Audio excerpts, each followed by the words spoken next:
Hello all.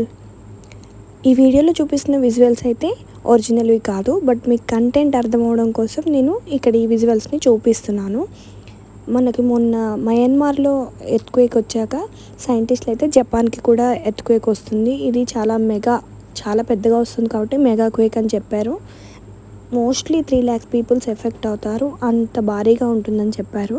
వాళ్ళు చెప్పినట్లుగానే April 2, 2025 night 7 to 11 మధ్యలో మనకి ఎర్త్క్వేక్ వచ్చినట్టు తెలుస్తుంది. అది కూడా 6.2 మ్యాగ్నిట్యూడ్తో స్ట్రైక్ వచ్చినట్టు తెలుస్తుంది. ఇది కూడా క్యూషు అనే ప్రాంతం, జపాన్లోని క్యూషు అనే ప్లేస్లో వచ్చిందని తెలుస్తుంది. బట్ అది వాళ్ళకి నైట్ టైం అవ్వడం వల్ల ఇంకా విజువల్స్ ఏమీ బయటికి రాలేదు. ఇప్పుడైతే వాళ్ళకి midnight 2 to 3 అవుతుంది. అసలు నైట్ టైం కాబట్టి అసలు రెస్క్యూ టీమ్స్ వచ్చాయా, అక్కడ ఏం జరుగుతుందనేది ఇంకా విజువల్స్ ఏం మనకి రాలేదు.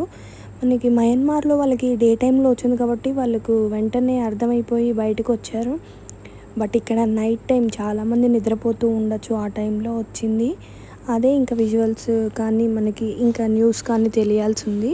అండ్ నెక్స్ట్ అయితే భారత్కి రాబోతుందని చెప్పారు, అది కూడా చాలా మ్యాసివ్గా వస్తుందని చెప్పారు. సో మన వాళ్ళైతే చాలా జాగ్రత్తగా ఉండాలి. కొంచెం ఏమాత్రం డౌట్ వచ్చినా ఫస్ట్ అయితే బయటకి వెళ్ళిపోండి, రోడ్ మీద అలా పడుకొని ఉండండి, దేని కింద అవన్నీ దాక్కోవద్దు, ఎందుకంటే ఎప్పుడైనా ఏవైనా పడిపోయే అవకాశం ఉంది. అండ్ మెయిన్గా లిఫ్ట్స్ అయితే అస్సలు యూజ్ చేయొద్దు.